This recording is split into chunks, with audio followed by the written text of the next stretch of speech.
Here at the Middle East Institute, and we're having a session today on the Egyptian elections. And one of the things the Middle East Institute tries to do is to get people to speak about topics that aren't the usual Washington people.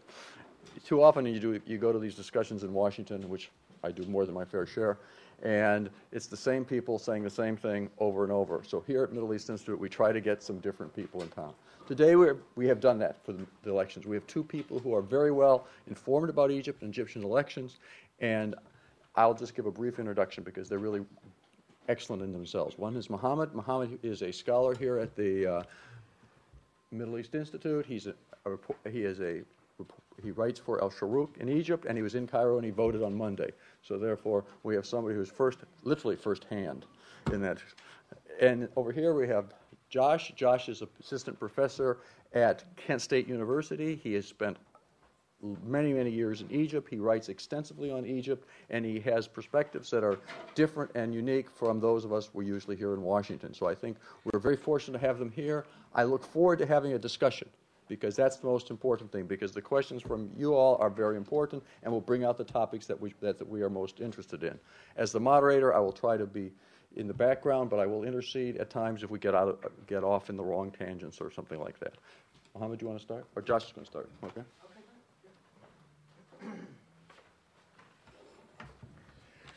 Thank you guys so much for having me and allowing me to kind of interact with you all. I'm really looking forward to interacting and discussing this stuff. So I'm going to focus my comments really on the elections. And one of my close friends, Jason Brownlee, kind of quipped yesterday that the problem with the Egyptian elections are the people that are governing aren't on the ballot, and the people that are on the ballot may not get a chance to govern. So from that sort of introduction, you can kind of anticipate where we're going to be going. And essentially, this all begins from sort of a framing perspective that how we have to understand how the January 25th uprising, what it was really about. And in my understanding of it, there were two aspects to it. One, that the uprising really ended up being about a rejection of the entire elite political arena around Hosni Mubarak. It was not just a rejection of Hosni Mubarak. And it was this idea that elite politics had grown to be extremely exclusive, and it didn't matter that if you were governing or you were part of the opposition, you belonged to a realm where the population did not feel like they could participate.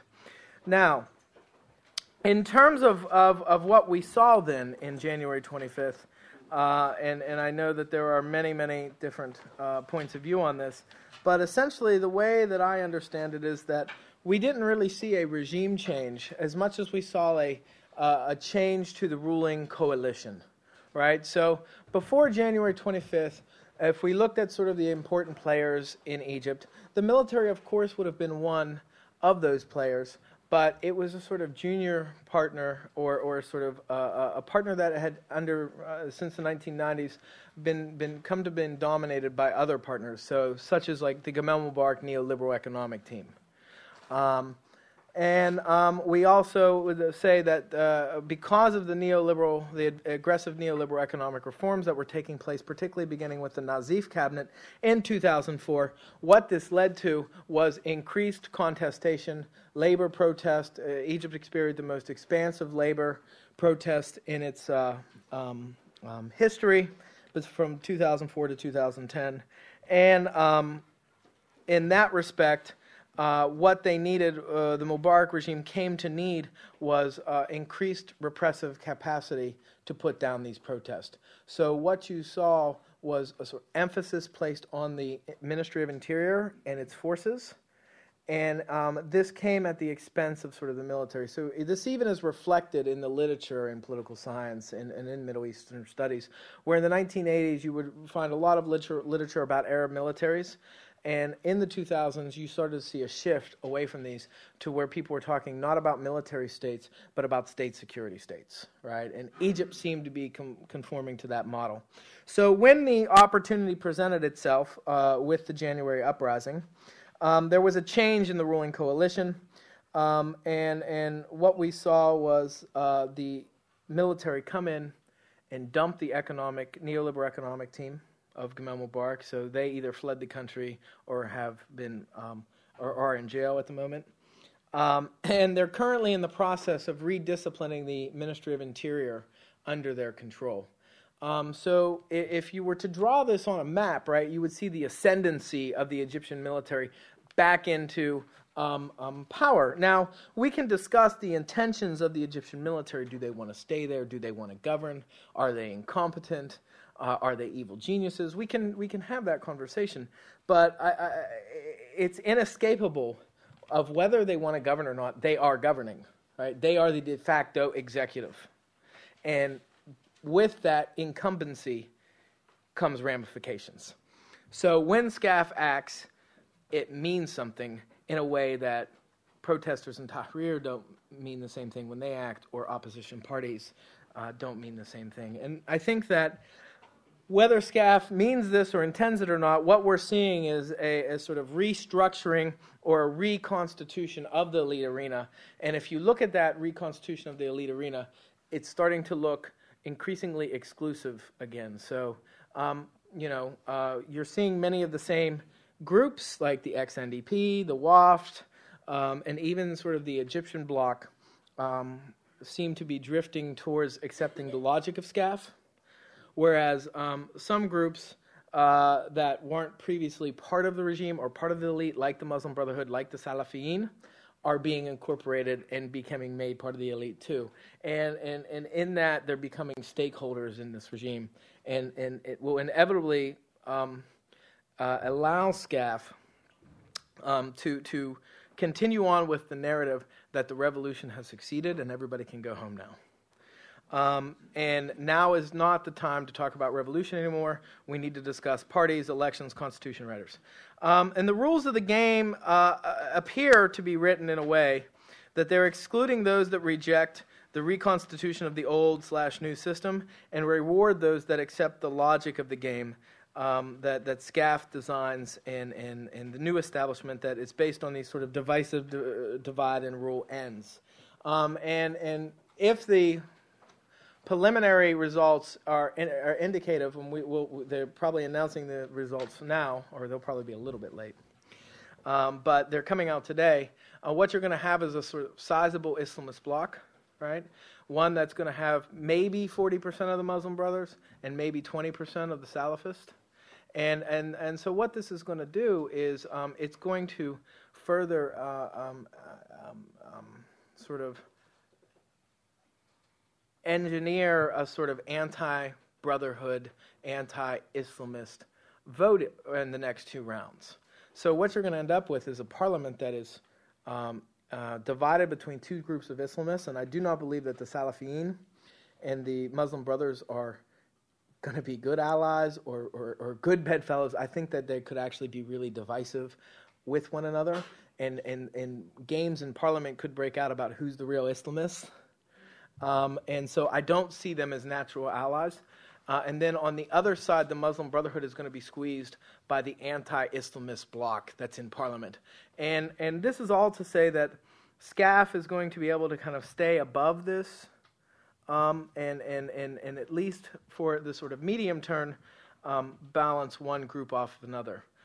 This is not to say, I mean, in terms of the groups that are want SCAF to give up power and transition to a national unity government, I mean, they're kind of completely being cut out of the picture at this right now, right? So you can anticipate you're going to see more protests coming because it's a continuation of the rejection of this reconstituted elite arena.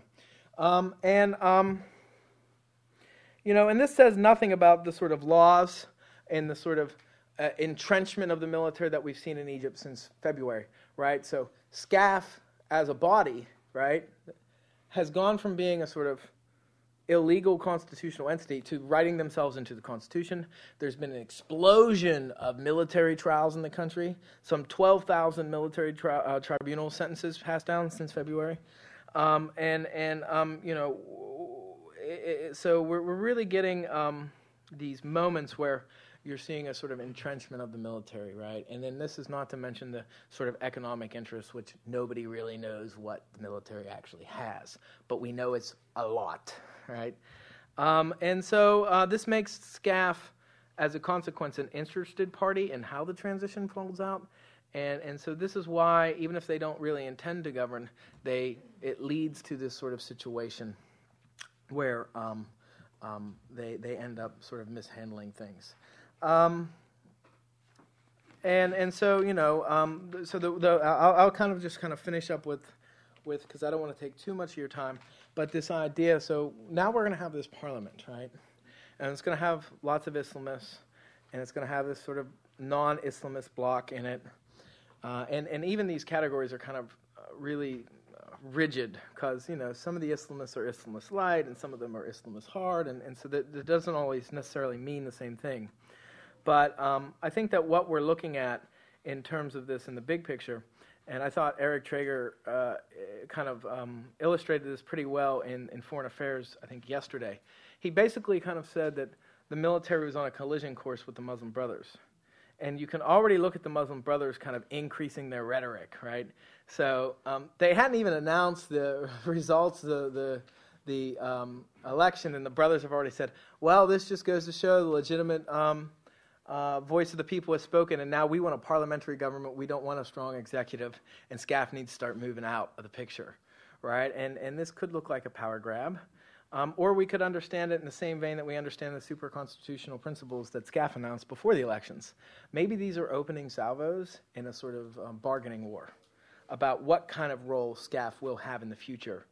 Because at the end of the day, I don't see what Eric Traeger sees in terms of a sort of inevitable push to some ultimate conflict, because that doesn't do anybody any good. Right, the Muslim Brotherhood have just been elevated from years and years of repression and being excluded to now being part of the establishment. So they're really not going to go for broke against SCAF as to push SCAF out of the picture.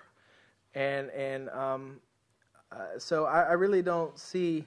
I see them, and then plus the brothers have a history, right? They have past practices, and what the brothers' past practices are they tend to be accommodating to the sort of power that's in charge, to the point that even if they're being repressed by the power in charge, they're still trying to win their favor so that they get repressed less. So I don't think that we're going to be seeing a sort of extremely adversarial relationship, and I think that this speaks really to the reconstitution of that exclusive elite arena.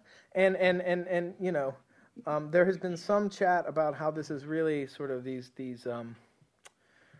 uprising in Egypt was somehow against neoliberalism, and that, you know, I mentioned that SCAF did this ruling coalition change where they dumped the neoliberals.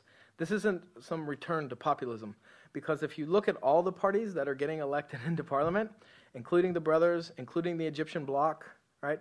These are all neoliberals. So SCAF didn't like the previous neoliberals because they weren't part of them, right? So they're getting their own neoliberals that are sort of, you know, subservient to, or well, at least are going to have to interact with this incumbent beast. And so what this means in terms of who gets elected president and who doesn't, it's hard to know with predictions and whatnot. But I can say this. There was some complaints about SCAF staying too long, and that handing over the presidency in 2013 was so far off in the distance that that nobody really wanted SCAF around that long. So with the latest round of violence that came in Tahrir beginning on November 19th, what SCAF has done is they've taken this process and accelerated the handover. And so it may look like the liberals or the protesters have won. But in fact, if you look at the timetable for this handover to a civilian president, it's almost comical, right? So, you know, the elections go on for the next 5 weeks in Majlis al-Shab. Then they go on for 6 weeks in Majlis al-Shura. And then Majlis al-Shura sort of constitutes, or the two Majlises will constitute themselves. They have like a week to pick a constitutional committee. They have a month to write the Constitution. A week later, it goes to a referendum. Oh, and by the way, in the meantime, they're going to figure out who's running for president and when the campaigning can start. So, in a way, it's tightened this window that it also sort of could advantage SCAF if SCAF wanted to take advantage of it, because I'm sure that SCAF will have documents ready for the Constitutional Committee to use as a sort of jumping off point for their thinking about a new constitution. And I think that, just as a sort of last plug, along with this exclusive elite arena that I've talked about, that was rejected on January 25th, I think that also one of the things that have been resolutely rejected is the idea of a strong executive, right? And we've seen no real interest from SCAF at this point in words or deeds that suggest that they're interested in having anything but a strong executive. So I think that if you're interested in Egypt and you're interested in democratic development, we should be looking at weakening the executive branch and balancing out the separation of powers, and so that everybody can check everybody. But currently, and to my cynical, as I'm told every time I open my mouth, point of view, SCAF has constructed and controls a very body of parliaments that are supposed to be able to check and oversee it, and so it really advantages structurally SCAF to continue ruling. And I think that the last word, and I promise, it's not anti-SCAF. I mean, you could put Mickey Mouse on top of this structure, and it's a structure of power that I'm talking about, or lines of hegemony that they're trying to do. And so I think that this is where the real problems are going to be.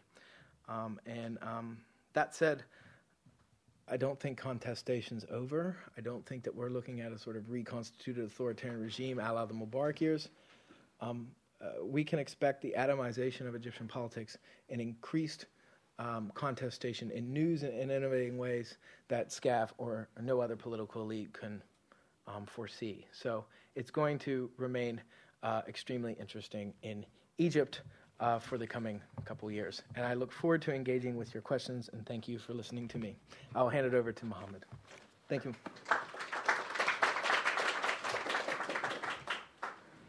My name is Mohamed Elmenshawy, and I'm a scholar here, and I'm an Egyptian journalist, and I just returned from Cairo last night.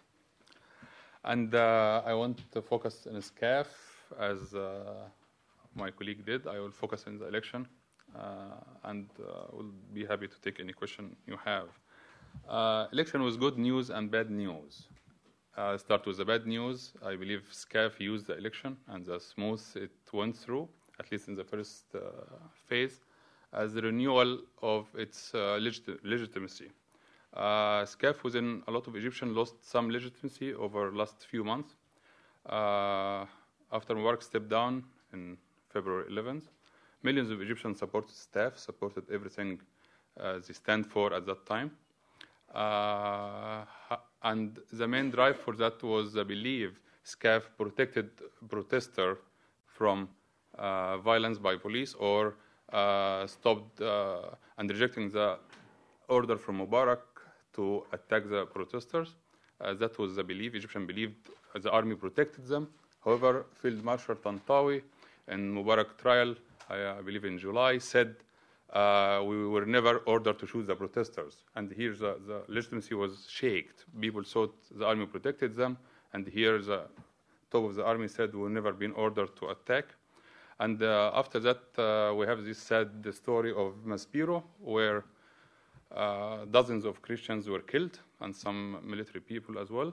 But it was a shake-up for the legitimacy for SCAF within Egyptians. People thought they will come to protect everybody, starting with the minority, but they didn't, or they failed. And eventually they said some other third party attacked Christians and the army. And for a lot of Egyptians, this was funny to say, oh, third party, like, who are they? And there is investigation, no result as of today. And the sad news came on the 19th of November, when 40 protesters in Tahrir Square were killed by SCAF and the police. And this was another shake-up for the legitimacy of SCAF. People thought police will never kill protesters again, and they will never be killed in Tahrir Square again. And 10 months later, 40 people were killed in the same way they were killed in the 18 days revolution of January and February. This was a bad news. As I will summarize, SCAF thinks the smooth of the election renewable of legitimacy, which I disagree. The good news was of this election, it was safe. Egypt doesn't have good functioning police, and SCAF ability to control the streets are very limited. However, we don't see real violence in this election compared with election during Mubarak. There was a police state ruling party. However, we have a lot of violence. This first round was very much violence-free, and it was good news. It was first round in third of Egypt, 9 governors only, with 19 registered voters. And the turnout was so high, I believe it was about 50%. We don't have the official result yet. And as our colleague said, Islamists are leading. This is true, and it was obvious. I spent 3 hours and a half in area called Heliopolis in Egypt. People in front of me, behind me, were very much pro-Islamist, and they are saying simple sentence, we tried socialism during Nasser for 30 plus years or 20 plus years. It doesn't take us anywhere. We tried liberalism during Mubarak, or that's what they said, or free market, and doesn't take us anywhere. It's time for Islam to rule and Islamists to be given a chance, and there is nothing worse than what we have. So what is the worst case scenario of having Islamists to rule? I'm not talking about a Christian minority, but it were Muslim voters who said so, and they don't think there is something bad can come out of Islamists because they have very bad realities now and before. The election was well monitored by about 8,000 Egyptian observers, representing 135 NGOs, Egyptian NGOs. Half of them were funded by foreign money, European and North American. And dozens of foreign NGOs, American and Western, were in the ground. Not a lot of them were permitted to monitor, but they were everywhere. NDI, IRR, Freedom House, people were there everywhere, and nobody said it was bad election. There are some violations here and there, but like anywhere. The significance of this election, I believe, is huge. It's first time ever in modern life Egyptians go to voting to cast their votes without knowing the result in advance. Before we know the results, you go or you don't, it doesn't matter because the ruling party will win, 90 plus. But this time was really unknown. People have some believe Islamists will lead. It's okay, but it's not known result, and this was new. And it was significant for the lack of ruling party. This first time we don't have a ruling party or government party that the state apparatus supports, media and municipality and stuff. They don't support anyone this time because there is no ruling party, because Mubarak party is gone. And another important thing about this election, the media role. Media were for the first time balanced about the election and about the political parties. Before, ruling party supported by the media all the way, but today all parties had same time on air to present their programs and their candidates, and this is something new in Egypt.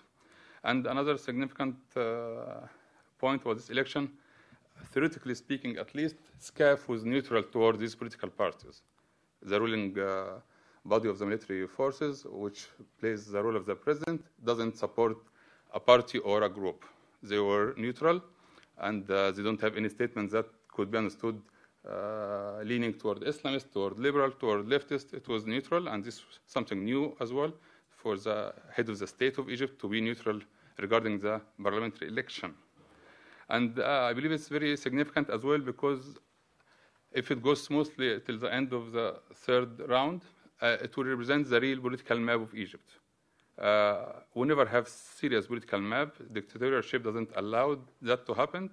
And SCAF stayed away from this election in terms of being neutral.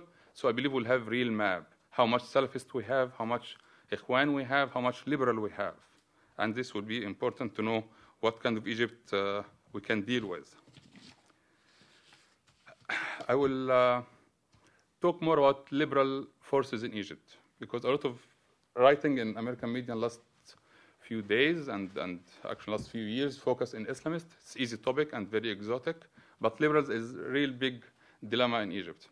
They did very bad in the election, as initial results showed, but it raised a lot of questions. Why liberals did so bad? They have money. They are very rich. Rich Egyptian business people are head of these liberal parties nowadays, but they fail to interpret their money to real political power. I claim they fail to Egyptianize the liberal idea. Most Egyptians believe liberalism is foreign, Western idea, doesn't fit to Egyptian realities. Figures of liberal movement, if I say Dr. Al-Baradei, Amr Hamzawi, Naguib Sawiras, very Westernized. They speak fluent English, they have very good connection with the West, and their language is very elitist. It won't connect to the real Egyptian in the streets. And let's not forget, 40% of Egyptians are illiterate. They can't read or write in Arabic, okay? And 40% as well live in less than $2 a month. Sorry, a day, excuse me. Liberals, they have the money, but it's like, I was there in the election, and Islamist volunteers were outside, though it was very liberal neighborhood. They guided me, like everybody else, tell me which room I should go to and which line I should stand in. Liberals were not there. They don't know how to reach the streets. They are elitist in their language, in their approach, and they believe miracle will happen to make them win. Islamists, they know how to go to the street and provide service and lead people to vote. I asked a liberal friend, one of these rich guys, why don't have volunteers in front of these stations like Islamists? He said, we don't know how to recruit them. And the guys are really rich, but they don't really know how to recruit people to serve their political agenda. And the leading liberal force in Egypt historically is Al-Wafd party. Al-Wafd did very bad to the idea of liberalism in the last 20, 30 years. It was okay for them, for Mubarak to rule the way they ruled. They don't object seriously the succession plan for the son of the president, for Gamal Mubarak. And since the revolution succeeded, they play all political games. Once was Ikhwan, was Brotherhood, and once was SCAF, and now they became alone. So they left alone, and they really did bad job for the idea and image of liberals. And the Egyptian bloc, which I believe would be the third in the third winning parties, those gaining less than 20%, are liberals, but they are new liberals. Political parties formed in the last 4 or 5 months only. So they are new to the political game in Egypt. Al-Wafd is very old, like the Brotherhood, about 80 years old. But it doesn't capitalize well in this election. And liberals in Egypt are supposed to gain a lot in area where tourism is the main source of income. They didn't. In Aswan, in Luxor and Asyut, tourism is very main source of business. However, Islamists are gaining more, and this raises big question mark. People will lose, theoretically speaking, will lose a lot of their income and their bread and butter if Islamists win, because there's a lot of statement about tourism shouldn't be the way it does. We should ban alcohol and something like that. However, liberals can't capitalize on this statement in the neighborhood of tourism business. So the lack of organization is main obstacle for liberalism in Egypt and liberal forces to gain politically. It's like pyramids. They are in the top of the pyramids. They don't know how to go to the base. Islamist is like pyramids, but they are full in the base, and they are raising now to the top of the pyramids, and it's a matter of time for them to rule. Another observation of the election, Muslim Brotherhood used the same tactic as the NDP, Mubarak party, before in the election. They have tent outside the stations to guide voters where they go and indirectly whom to vote for.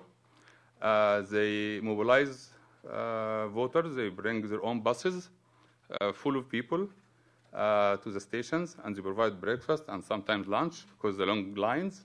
Same NDP, Mubarak party, did before in last 2 elections at least. And they did as Mubarak party did. They thanked the police and the SCAF for the service. It was safe and nice election. And they did as Mubarak party did, attacking the media. Muslim Brotherhood, in the day of election and the day after, they attacked most Egyptian media outlets. They said they are not accepting us, and they reported the violation, but said it was very small to be reported, and that was very much repeated tactic of Mubarak party.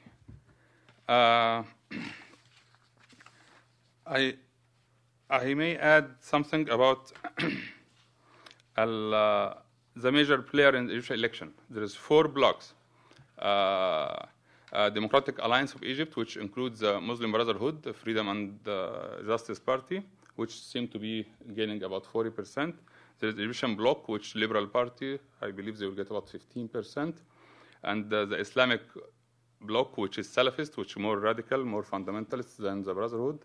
They are about 20%. And there is a Revolution Continues Alliance, which really, this body represents the revolution youth, the people in Tahrir Square, and they are gaining less than 10%. There's Al-Wafd Party, very historical party of Egypt liberalism. They are doing very bad. There's Al-Wasat Party, which is center to Muslim Brotherhood, and it was part of the Brotherhood before. At least the people who had this party was member of the Brotherhood. And there is a new liberal party, Al-Adl, which I believe represent a lot of the youth of the revolution as well, but they did very bad in the election. And there is protest in Tahrir Square today, and it was during the election. And people think we should continue our revolution in 2 tracks. One, going to the poll and elect our representative. In the meantime, keeping pressure on SCAF by keeping people in Tahrir Square. Some of them believe protesters in Tahrir Square putting pressure on SCAF, they have some results. When Field Marshal Tantawi showed up in TV last week and saying that we will not continue in power after July 1st next year, people think this was a serious concession from the SCAF. Before some of the members, they were in TV saying we may stay till mid of 2013. So General Tantawi cut it to July 1st. One fear in Egypt, which I do personally believe in, we don't have promise from SCAF members, whether they are 19 or 36, that none of them will take off his military uniform, having civilian clothes, and run for the election. This is my real personal concern. I don't want another general to rule Egypt. We have general ruling since 1952, and they prove to be very bad. Nowadays, I believe there is a revolution, people calling for civilian rule. The U.S. supports that. SCAF said we won't run. We have no ambitious power. But they never said, and watch my word, none of us will run in civilian uniform, and this is a big question I'm waiting for answer. As for United States, I believe U.S. will have good relation with any ruling body in Egypt, given the geostrategic realities in the region, Iran, Syria, Libya, Sudan, no peace process. U.S. have no luxury to have tense relation with anybody in Egypt. Salafist, Islamist, Ikhwan, army, it doesn't matter. It won't mean a lot to them. I believe they will find a way, justification, to have good relation with anyone who is ruling Egypt. Thank you, and we would like to take any questions.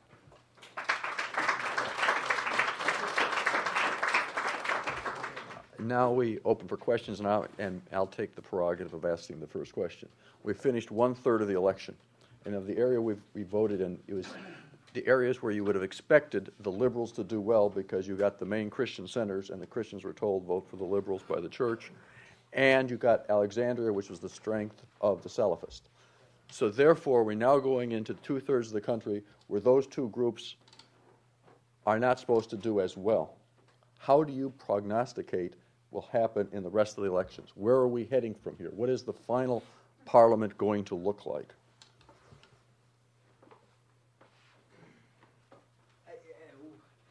You know, as a political scientist, one thing I've learned is that we're very bad at predicting anything.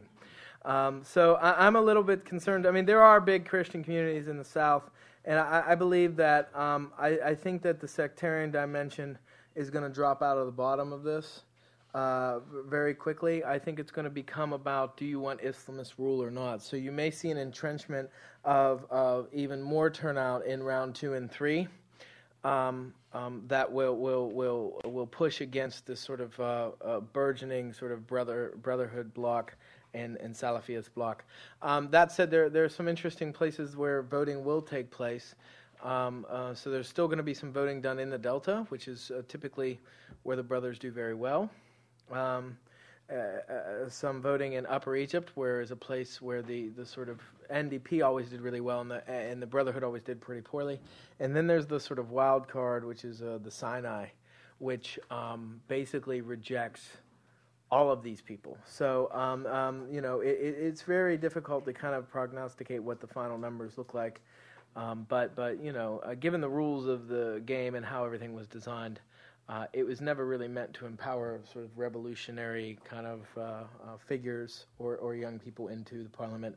So I think that you know, you get some sort of arena where there's a overwhelming acceptance of an exclusive lead arena that wants to kind of quiet Tahrir and have Cairo and Egypt return to a state of normalcy, which is something you hear in Egypt a lot. Like, why can't things just go back to normal? And it's almost as if they forget what normal used to be.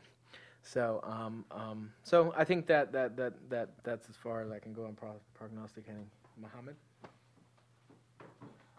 I don't have a lot to add here, but Alexandria is a very interesting place. Alexandria, as growing up in Egypt, learning about it and reading about it and seeing it in the movies and TV shows, it was a cosmopolitan city. A lot of Greek, Italian, Spanish, and Egyptian. Hijab was not common there. It's supposed to be a liberal city connected with Mediterranean cities, other side of the sea. However, today it became the capital of Salafists. They overweight even Muslim Brotherhood. And it tells us about the new reality of Egypt, which people ignore to see and they don't like to see. A lot of questions raised as well in the Delta, which is a very populated area, which is classically a hub for Muslim Brotherhood, and liberals will not be able to gain a lot in these areas. So I believe the second round will be similar to the first. Islamists will gain. It's a matter now of what is the percentage, not if they are gaining or not, and how much liberals will lose as well. Okay, why don't we open it up to questions from here, please? Please identify yourself and then ask the question. Yeah, thanks very much. This could be a question for Joshua, or Mohamed may want to answer too. And it's on relations between the Ikhwan and neoliberal forces. They will be represented in Majlis Shab, as was pointed out. Maybe asking about the Wafd is asking a question on something that's epiphenomenal, if their fortunes there are few. But still, they were at one time in some alliance with the Muslim Brotherhood. Speaking to that rupture, is there any public policy aspect to that? Is there any basis other than electoral maneuvering and interest on position within the coalition and on the ballot? Or is there some public policy issue as well between, let's say, the Wafd or other neoliberals and the MB? So in regards to the Muslim Brotherhood's position on all this, the Muslim Brotherhood in Egypt, they say that if you're talking out of both sides of your mouth, you're talking with two tongues. And the reason that the Muslim Brotherhood gets charged with talking with two tongues is because it actually talks with two tongues. But that doesn't necessarily mean that it's sort of, up to something or ill-intentioned, right? On some level, all politicians talk with two tongues in any context. So But what you tend to see and what the norm tends to be with the Muslim Brothers, if you look at the Freedom and Justice Party platform, right, they talk about social justice, they talk about sort of supporting the rights of the workers, and they talk about sort of social service provision as being really important coming from the state. And then when you look at practice, right, you look at sort of like the son-in-law of Khairat Shatter, right, Malik Hassan, and I mean, these guys are businessmen, and they're businessmen in a big way, and they believe in neoliberal economic reform. And also the other practices of the larger brotherhood are also indicative. At every turn and corner where they could have supported more populist rights or more social justice, they haven't. So when labor strikes were going on and they were calling these fitwaya strikes, right, special interest strikes, SCAF started calling these special interest strikes. The Brotherhood said, yeah, these are special interest strikes. Yeah, get out of the squares. And so, they show up as really anti-labor. And so I think that the Brotherhood has a very strong record on neoliberal economic reform, and I think that they're willing to contribute in this way. I also think that I got access to a visiting institute that had come by to talk to the Muslim Brotherhood about their economic plans, and from the United States. I won't identify the group, but afterwards, one of them said to me, "Oh, okay, so this is like Texas. There's just a lot of religion, but people really want to make money." Right, so, and they didn't really seem all that concerned with the brothers' neoliberal economic reform or plans. In terms of the WAFT, as far as I can tell, electorally, the WAFT can do pretty well in Sharia government, and I don't know where else. And this goes back to like 2005 when they ran Noman Guma to run president against Mubarak. And they weren't having an election rally in Alexandria. And I asked the guy point blank, like, how can you run somebody for president and not have an election rally in the second largest city in Egypt? He was like, oh, no, we don't really like Alexandria. And they had like 3 rallies in Sharia, right? So I think that in that respect, if the interests collide and the WAF can see some sort of benefit to gaining by joining the brothers, they will.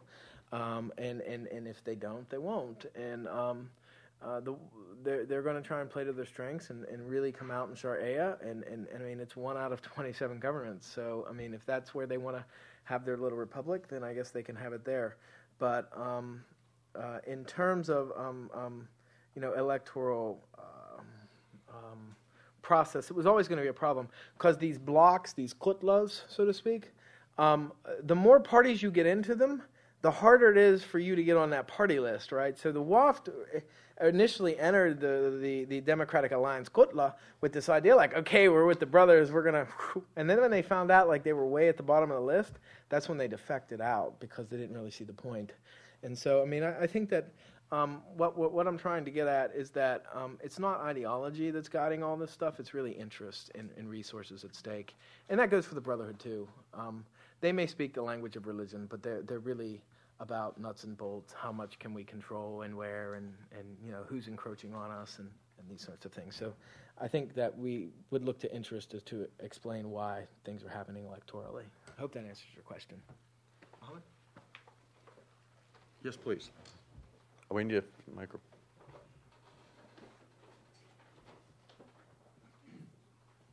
Hi, my question is for either of the speakers. My name is Nada. I'm a Georgetown candidate, master's candidate. My personal concern, having studied the Muslim Brotherhood, is that because they've been repressed for so long, if they do end up gaining all these seats in parliament, that they will do whatever it takes, even if they resort to illegal means, to remain in power, because they know what it's been like for decades. So what is your opinion on how are they very recently they've been trying to appear very moderate and progressive to diffuse the fears that a lot of liberal and secular Egyptians have of how they're going to react to women's rights, Copt minorities, pluralism and all that. Once they actually end up being in power, if that happens, do you think that they're going to remain they're going to stick to their moderate progressive appeal, or are they going to just because they've changed over the decades. Are they going to resort back to what they've been like in the past now, knowing that they're not going to be repressed? Or, yeah. I don't think so. I believe having oppressive group or regime or party in Egypt is a history. Egypt today, with the new dynamics, with the street pressure, doesn't allow anybody to rule in dictatorship form anymore. People who are in Tahrir, their average age, I believe, early 20s. They are not married, they don't have a job, and they have a lot of years to live. I believe there is a simple equation most Egyptians admire now, which is free and repeated election. This is the logo I hear everywhere there. As long as we have option after 4 or 5 years to take this power down or to make this party lose, this is a democracy. And I believe this is a real genuine democracy, free and repeated election, and the rest will be fixed. There's a rule of law and freedom of media and money in politics. All this will be fixed with this big important notion of free and repeated election. I believe being in parliament as a brotherhood, being the biggest winning party, it won't let them change the laws to and prevent another election. It's not option, I believe, in New Egypt today. I would just say that a little bit differently than Mohamed, but in generally essence is the same. That because of the years and years of repression and the use of extra constitutional and extra legal means of repressing people, I mean, I really believe that there is a norm inside of the Muslim Brotherhood, because they have been exposed to so much torture and repression, that they understand that it doesn't do no good if you're going to try and control, if you're going to try and rule a society. These are not the means by which you use. So, and I think they've internalized that norm. And the other group that's internalized that norm is the Salafis, right? Because they were exposed to the exact same types of practices. So I don't know that we're looking at some sort of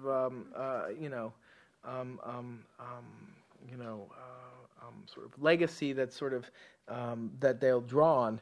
That said, right? Electoral alliances, democratic parties, consensus making. I mean, this is politics, right? And let's face it, many of the non-Islamist forces are not ready for prime time, right? How would you like to be the Muslim Brotherhood when you're preparing for months and months and months to get your candidate list? Call one of these secular parties 2 weeks before the elections and they're still figuring it out, right? It's beyond the Brotherhood. I mean, the Brotherhood's already planning for, the next election. And this one's not even done yet. So they have sophisticated mechanisms. And look, I've studied the Brotherhood very closely. I've published on the Brotherhood a lot. I mean, the Brotherhood runs itself internally like a political party, right? I mean, it's just rationally ordered, right? And so elements that aren't Islamists are going to have to raise their game. I've been telling opposition elements and liberals for years in Egypt, like, mimic the Brotherhood structures and copy them, because that is how you do grassroots connections, and this is how you build sort of political movements that have the capability to institutionally contribute. But I don't. The Brotherhood has worked very hard to get to where it's at, and I don't think that it would be very cheap for them to kind of engage in the past practices that they so detested. And I really think that the repression has been internalized as a norm, as something you don't do. And I think that goes for all of Egypt right now. I mean, the repression that's gone on in Tahrir, I mean, there are very clear lines of what is unacceptable repressive behavior, right? And so those forces in Egypt which continue to use the type of repression are going to be the ones that are the most divisive. So the Ministry of Interior, right, which has been unreformed, is going to... I mean, the reason they were in Mohammed Mahmoud Street, right, they were trying to get to the Ministry of Interior. I mean, that's the target. The repression's the target, so...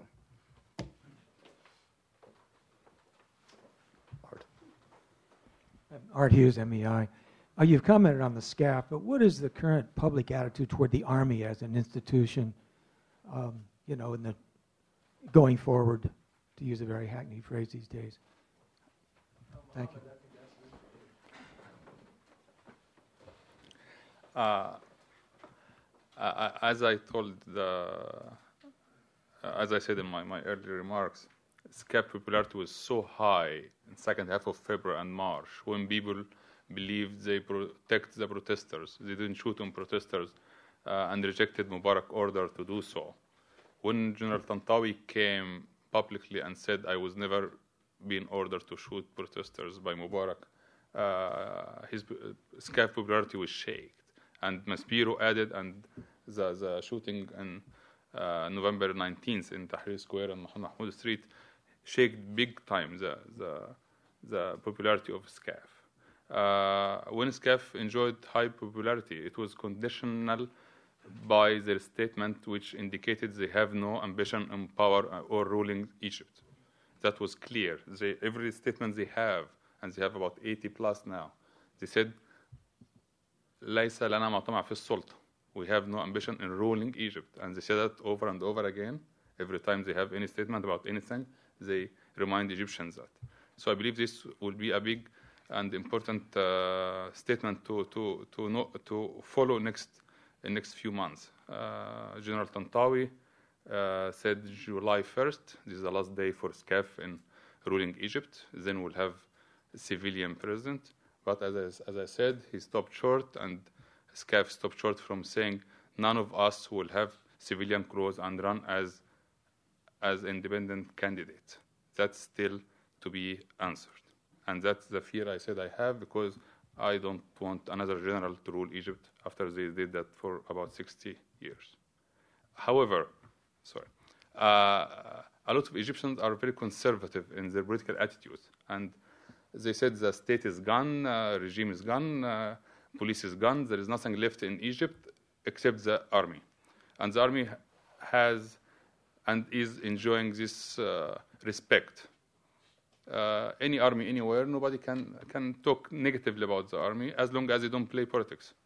Here, when we talk about defense budget, everybody sign in. Same in Egypt. They have national role, protecting the borders, and deter foreign forces. That's all good, and that gives them popularity. But people start to distinguish between the professional role of the army and the political role which they are officially playing in the last 10 months, and it harms them a lot. Before the revolution, the army affairs was a big taboo. The real taboo, and I do journalism, was not to write about Mubarak or his family, not about health or wealth of Mubarak. It was about writing anything about the military. This was the real taboo in Egypt, in public sphere and the media. And I believe it's good news in the last 10 months. This is not a big taboo anymore. We don't have a lot of information, as Josh has said, about the economic interest of the SCAF, but we know it's big enough. We don't have real investigative reporting about their economic projects, but it's a matter of time. When you see hundreds of thousands chatting in the Tahrir Square, Yaskut al-Mushir, that's meaning down Field Marshal, that's huge. When you see a lot of independent newspaper and the national government TV having analysts saying General Tantawi should step down, SCAF rule should end. That's huge for Egyptian psyche. As I said, Mubarak was not big taboo, the army is taboo, and it's not anymore, and it's good news for real democracy in Egypt. Yes, please. Hi, my name is Lin Zuhur. I'm a student at Georgetown. I have a question about the protesters in Tahrir. And I was wondering how representative these protesters are of Egypt.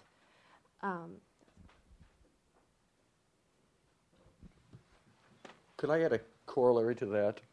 There were those who hypothesized that one of the reasons the liberals did so poorly in the election was a revulsion at the continuing demonstrations and violence in Tahrir Square. It was seen as un-Egyptian. I think,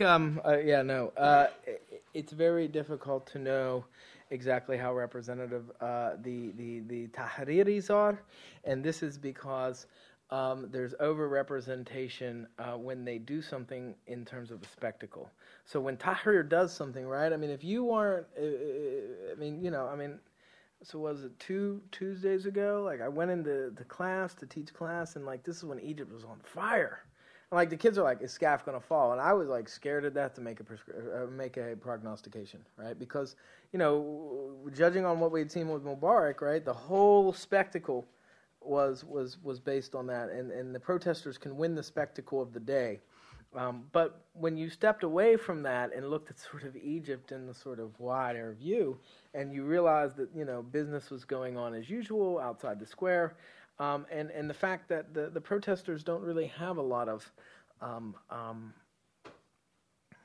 grassroots links out into the constituency. They haven't done any constituency building, and to be perfectly honest, a lot of the politics in the square are sort of radical left, and not that that's a condemnation of radical left, but the harder your politics are, the less people you can appeal to. It's just what, So, I mean, imagine if you went by the sort of White House and you had a bunch of people like standing outside the White House saying, rip the United States, tear it down, right? Because we're against this policy, right? It would look like crazy people, right? And so when you get protesters that are going after the institution of the field marshal or the sort of SCAF, that don't have an economic plan, that are keeping tourists away, it's really not a very persuasive argument for getting bigger. And I think that we have other data on this too, right? So we have the referendum turnout on March 19th, which is around 77%, or 41%, but 77% voting yes for those amendments. And then that was seen as a major loss for those groups who did mobilize a no vote. And then also, I think that the turnout in these latest elections is also another sign that as much as we love the Tahriris in terms of personalities and blogs and Twitter and all the rest of the stuff, that the internet penetration just isn't sort of translating into a wide constituency.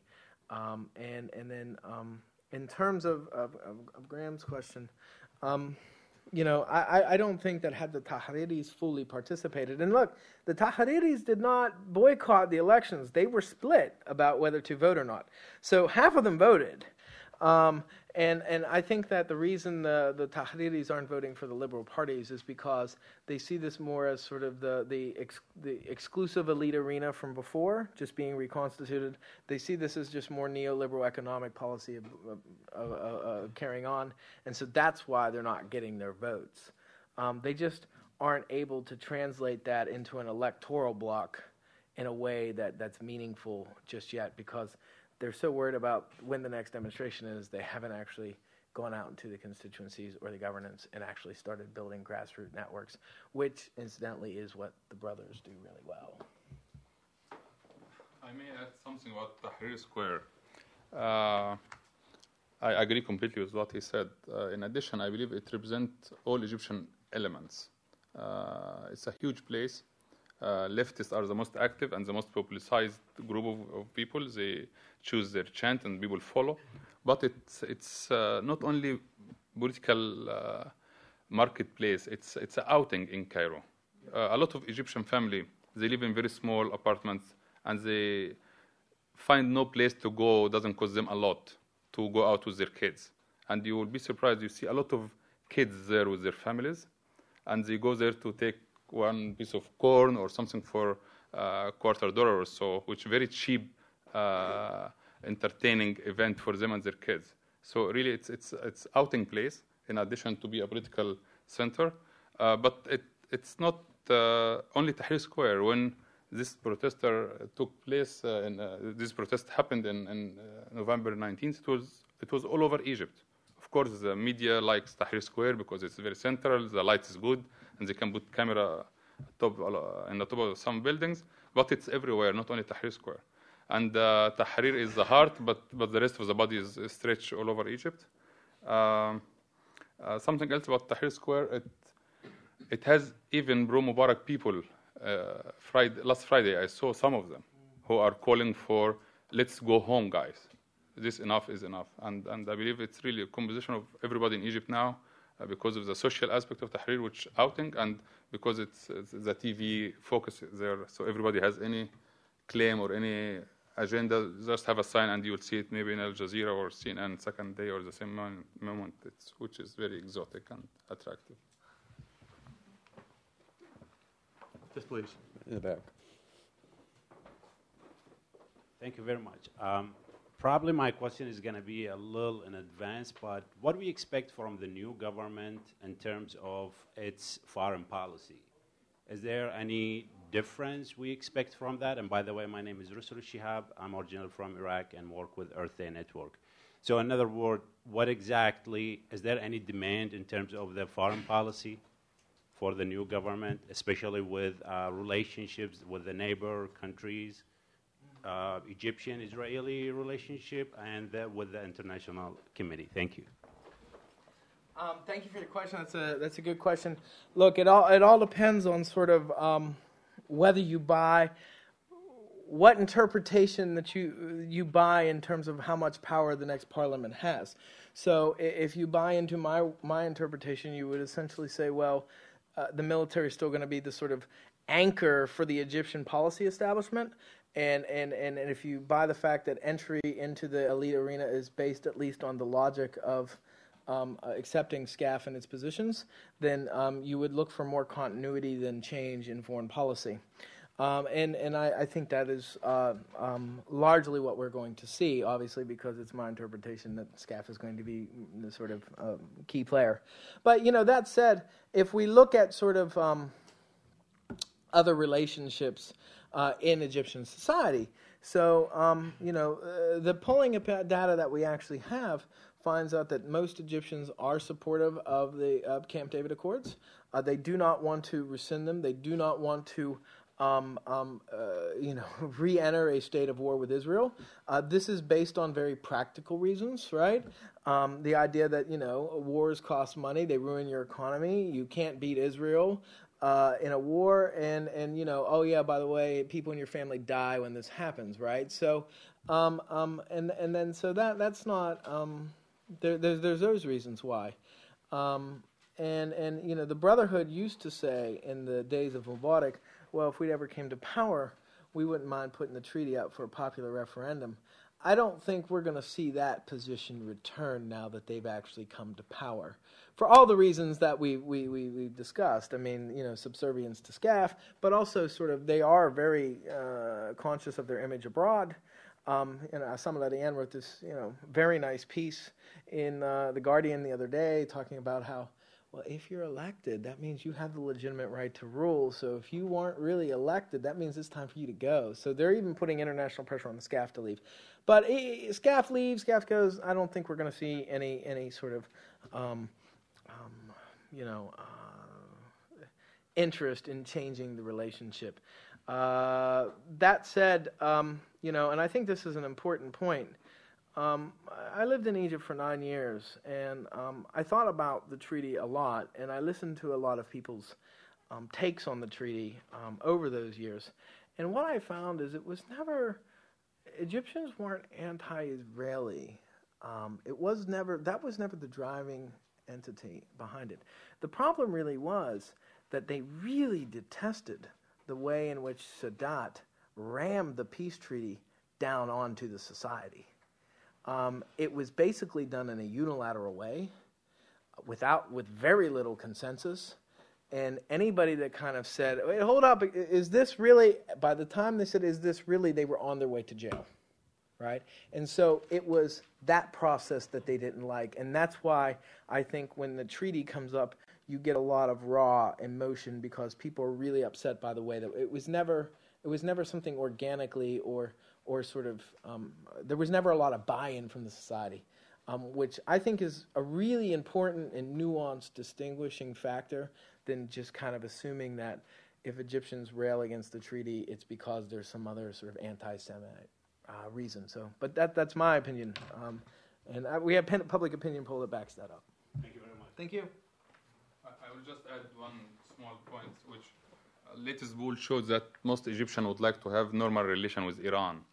There is a common agreement about everything he said about the Arab-Israeli conflict and the treaty with Israel, but the question of Iran is very interesting, and I don't know if we have real democratic government represents the people and would like to interpret the people's demands, or a president was elected and would like to interpret the people demand. What kind of relation Egypt will have with Iran, given the new realities in the region now, with threat of attacking Iran, with Iranian role in Iraq, and Hezbollah, Hamas, blah, blah, blah. But so Iran-Egyptian relation, that's a good topic to watch in the next few months. Thank you very much. Please. I'm Chris Rock from the Amar Foundation. Please, we go. Yes. Great. Okay, I'm sorry.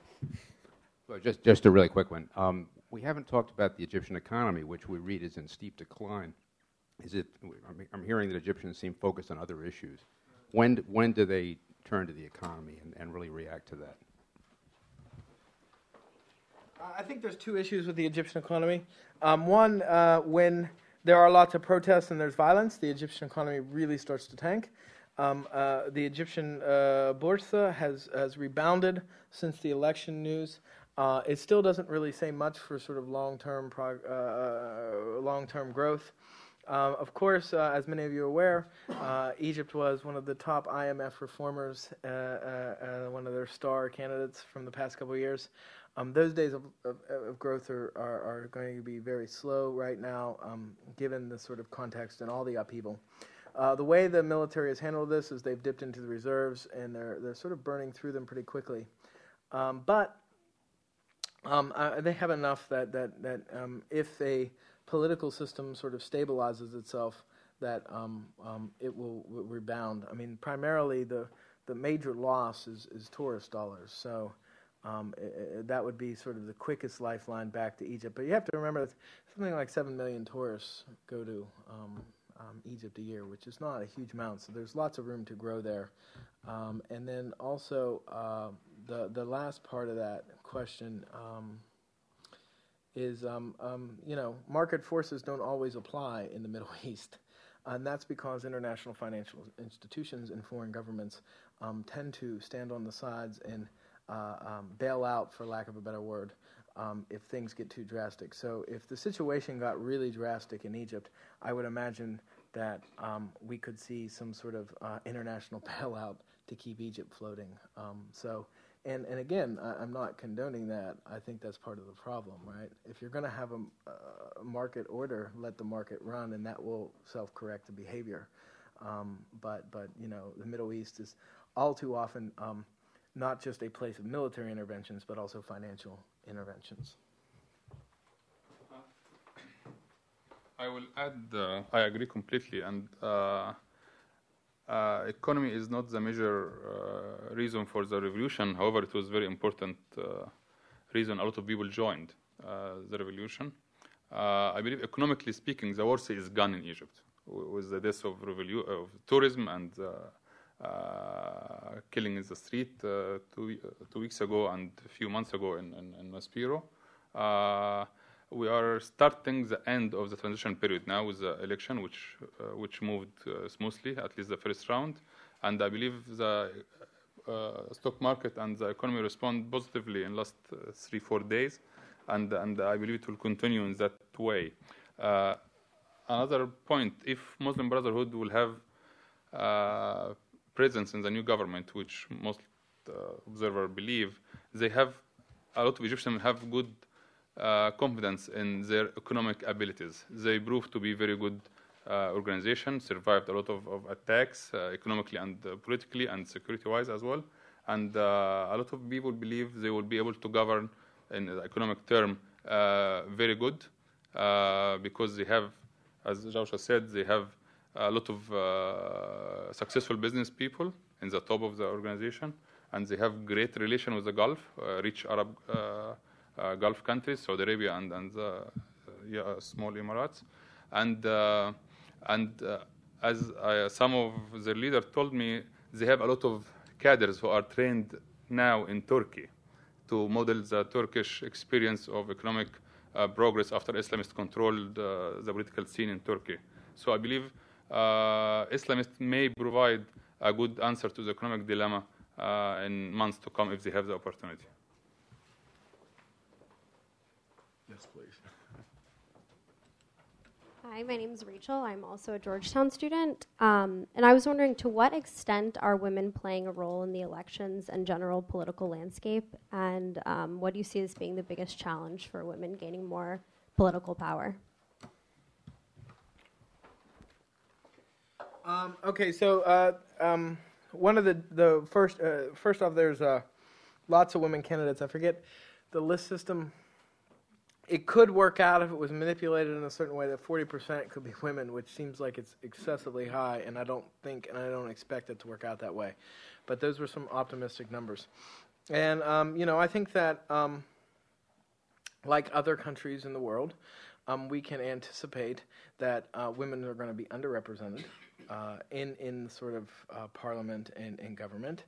And that's just because there's a culture of patriarchy that is pretty strong and prevalent.